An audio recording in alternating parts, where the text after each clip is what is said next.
E-commerce giant Amazon is gearing up for what it claims could be a bigger event than Black Friday. Joining us now to talk about Amazon Prime Day is Mark Spoonhour, editor-in-chief at Tom's Guide. Mark, great to speak with you today. You too.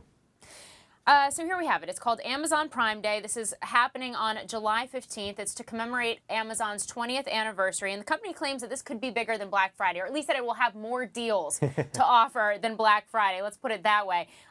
So knowing that anyone and everyone can participate in Black Friday shopping, Amazon Prime is going to be happening for Amazon Prime members who spend $99 a year for that membership. Let's talk a little bit about this event. Sure.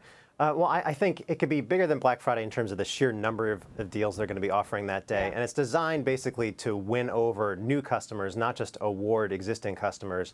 There's an estimated 50 million Amazon Prime members, and you get everything from free 2-day shipping to free movies and apps and games, as well as unlimited cloud storage. But they need to grow that pie, especially heading into the critical Q4 shopping season.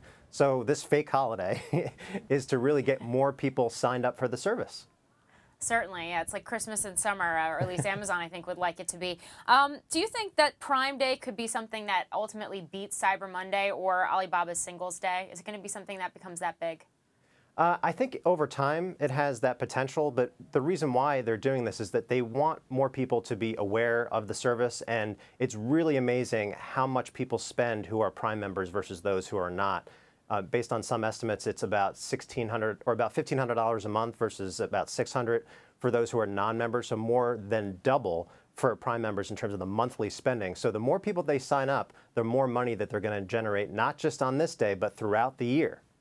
And you make a great point, because we've seen Prime really be a bright spot for Amazon, something that's pulled the company's most recent quarterly results into profitability, as we've seen higher prices for Prime membership and more people signing up for it. By some calculations, it costs $4 per box for Amazon to ship a product. Does Amazon win with free shipping?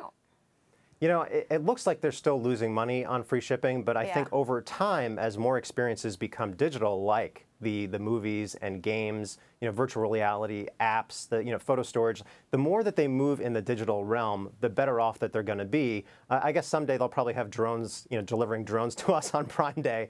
But for now, I think it's smart for them to just plant the flag and then over time move people over to more digital stuff. Yeah. Well, Mark Spoonhour, thanks for joining us today. We'll have to see how Amazon Prime Day shakes out in the middle of July. Great to speak with you today. Thank you for watching. I'm Morgan Brennan. Have a great day. Hey YouTube fans, I'm Landon Downey from CNBC. Thanks so much for checking out our channel. Here you'll find videos packed with all the info that you need to be smarter about your finances. Be sure and subscribe by clicking right here, and click on all the videos around me to see CNBC's original series Young Money, Tech Bet, Cramer's Mad Money, and all the latest from CNBC.